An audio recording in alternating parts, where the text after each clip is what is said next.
शेतकऱ्यांसाठी आनंदाची बातमी मित्रांनो, शेतकरी कर्जमाफीची प्रतीक्षा संपली। कृषी मंत्र्यांकडून शेतकऱ्यांसाठी गुड न्यूज, सरकारची मोठी घोषणा।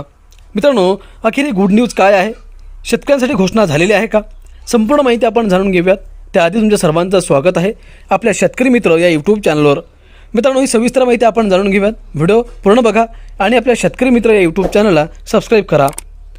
शेतकरी बांधवांनो, राज्य शासनाने अडचणीत असलेल्या शेतकऱ्यांना दिलासा देण्यासाठी 36,585 कोटींची तरतूद म्हणजेच कर्जमुक्ती करण्याचा निर्णय घेतला आहे।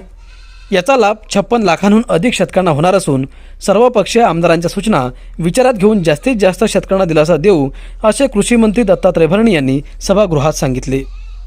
विधानसभेत नियम 293 अन्वये मांडण्यात आलेल्या प्रस्तावावरील चर्चेला उत्तर देताना कृषी मंत्री दत्तात्रय भरणे यांनी राज्य शासन शेतकऱ्यांच्या सर्वांगीण विकासासाठी कटिबद्ध असल्याची ग्वाही दिली। मुख्यमंत्री देवेंद्र फडणवीस यांच्या नेतृत्वाखाली पुण्यश्लोक अहिल्यादेवी होळकर शेतकरी कर्जमुक्ती योजना जाहीर करण्यात आली आहे। ही राज्यातील आतापर्यंतची सर्वात मोठी कर्जमाफी योजना ठरणार आहे।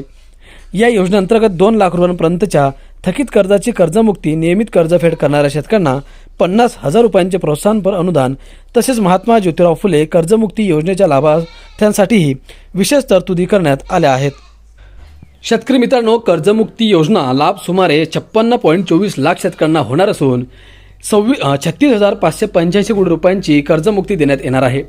येत्या आठवड्याभरात प्रक्रिया पूर्ण होऊन 30 जूनपर्यंत कर्जमाफी करणार असल्याची घोषणा कृषी मंत्री दत्तात्रय भरणे यांनी केली। त्यामुळे कर्जमाफी कधी होणार याची प्रतीक्षा अखेर संपली आहे। मित्रांनो, खरीप 2026 हंगामात एल निनोच्या संभाव्य परिणामांचा विचार करून शासनाने व्यापक पूर्वतयारी केली आहे। कमी पावसात तग धरणाऱ्या वाणांचे बियाणे उपलब्ध करून देणे, BBF तंत्रज्ञानाद्वारे पेरणीस प्रोत्साहन, शेततळी, सूक्ष्म सिंचन, मल्चिंग यांसारख्या उपाययोजनांवर भर देण्यात येत आहे। कृषी समृद्धी योजनेसाठी सन 2026 आणि 27मध्ये 2,000 कोटी रुपयांची तरतूद करण्यात आहे।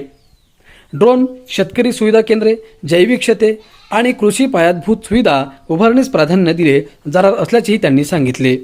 शेती व्यवसाय करताना मृत्यू किंवा अपंगत्व आल्यास दिल्या जाणाऱ्या सानुग्रह अनुदान योजनेत शेतमजुरांचाही समावेश करण्याचा निर्णय घेण्यात आला आहे।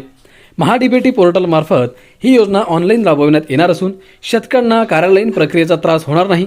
PM किसान सन्मान निधी योजनेअंतर्गत राज्यातील 1,16,00,000 शेतकऱ्यांना आतापर्यंत 42,900 कोटी रुपये वितरित करण्यात आले आहेत।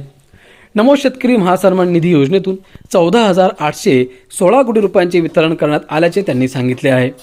प्रधानमंत्री पीक विमा योजनेअंतर्गत खरीप 2025मध्ये 17.17 लाख शेतकऱ्यांना 1,582 कोटी रुपयांची नुकसान भरपाई मंजूर करण्यात आली आहे।